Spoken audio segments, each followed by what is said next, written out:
Hi everyone, and thank you for subscribing to my channel. Today I'd like to speak about the Central Statistics Office latest report on Irish population. We've had an exponential growth in Irish population over the last 10 years of 15%.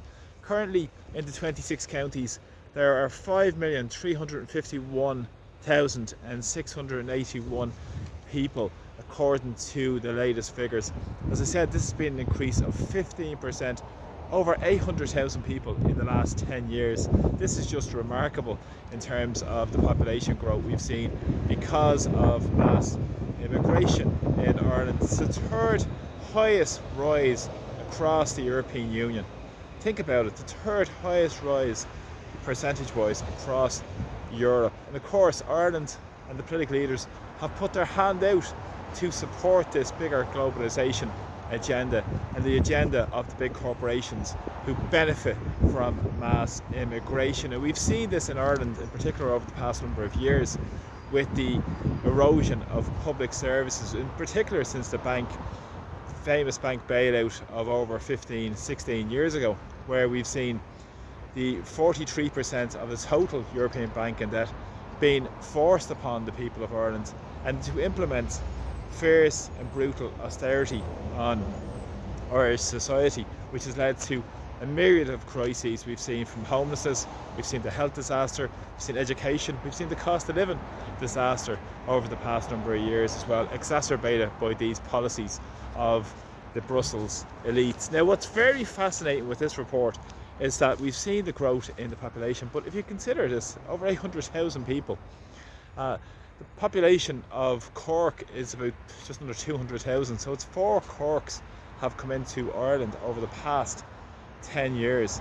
And if you consider as well, we have record amounts of people who are leaving the country now, particularly younger people who are leaving because they can't afford to live in Ireland. And many of our people who have graduated as nurses, teachers, doctors have emigrated because of the cost of living disaster in Ireland, all exacerbated by the policies and the manufactured crises that benefit the vulture funds and the very, very rich corporations, all facilitated by the facade of the political class in Ireland who've sold out any notion of Irish sovereignty.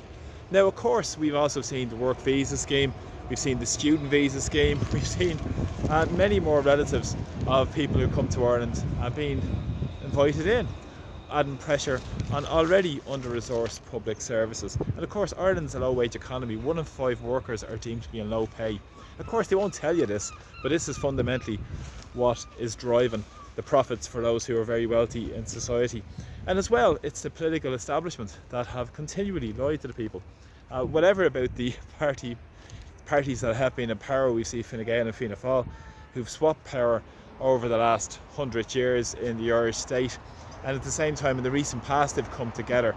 They've fully signed up to this agenda, much the same as much of the opposition's, the so-called woke brigade, who are more interested in identity politics than class issues and who are burying their heads in the sand around these issues, and anybody that speaks out about it is called every kind of name because he won't discuss the impacts this has on working class communities. And as I said, they're only doing the bidding of big business and the big corporations, and ordinary people are the ones who pay the cost because of this, because the breakdown in the social cohesion to create a big division in society, in particular around Dublin and all around Ireland. And we've seen that, as I said, everybody pays the cost of this because of the lack of investment in public services, and pushes down on people who are already struggling at the sharpest end. We see homelessness increasing, we see rents increasing, we see house prices increasing, and this has a direct correlation in putting pressure on those under-resourced services as it currently is. Of course, this is around manufactured crises created by the political establishment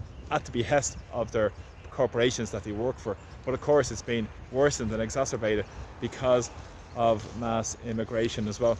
And also we've seen the issues around the recent figures in terms of the decline in birth rates over the past number of years in Ireland, where it's nearly unaffordable for people in terms of childcare, in terms of, as I said, rent, even entertain the prospect of buying a home as well. And obviously the changes the demographic of the country. And of course this benefits again the rich looking for their cheap labour to give more productivity essentially, and boost their pension pots as they go into retirement. This is fundamentally what's driving this as well. But as I said, this is driving the whole sense of social cohesion and the issues this is going to create going into the future in terms of social unrest, because of the lack of basic public services, and created huge division in society because of lack of integration, lack of consultation, and all these serious issues going on in Irish society. But of course, nobody explains really what's going on in Ireland, because they're all some form of vested interest, whether it's the commercial property owners, whether it's the very wealthy and the big employers. And a lot of people who are Irish are benefiting from this manufactured crisis as well. And today I'm at a commemoration in Croppy's Acre, just on the north banks of the River Liffey in Dublin, and that's to commemorate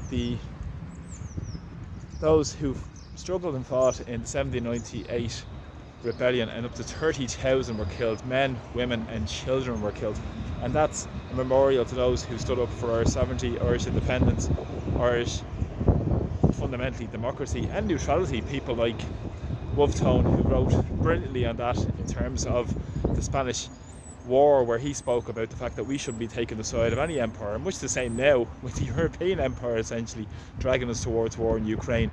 People like Wolfe Tone would have a lot to say about what's going on today, and those who struggled and fought for Irish independence also as well. This Society of United Irishmen that was founded in Belfast in 1791 before the Dublin branch was opened here in 1791, a little bit later around June, before it led to the mobilisations of people because of the oppression that was taking place and the abject conditions they were living in, because they were being forced from their homes because of the rack-renting colonial oppressor who was destroying our country. But again, the spirit, the history, the culture can never be struck from any of us, and it's vitally important that we keep using our voices that lives within us to speak out what's going on in our society, stand up for the interests of ordinary people in Ireland. There's enough of those powerful so-called elites who are dragging us towards a total Orwellian dystopia at the moment, that we need to now remember the past more than ever and use it in the struggles of the present and of the future in terms of delivering a sovereign, free republic where we have control over the policies of our state and putting in the interests of ordinary people. So it's important to use your platform whenever you have to speak out. Speak to your friends, speak to your neighbours and your communities about what's going on in our society, and please share my videos as well and call out the absolute nonsense that's taken place in Ireland. It's absolutely just remarkable. And again, as I said, there's no strong political opposition to what's going on. So it needs to come from ordinary people, it needs to come from below, it needs to come from our communities up and down the country to speak out to what's happening in Ireland. And never forget our proud history, our proud culture, our proud heritage and our proud struggles of many of those who struggled and died for many of the rights that have been smashed by the Irish political classes in 2025. So thank you for the support of my videos, really appreciate them, and please press subscribe. And as we just look at the flag in the distance, the tricolour. So thanks so much for all the support on my videos, and really appreciate them. So from Dublin, Slán, take care, see you all soon, bye bye.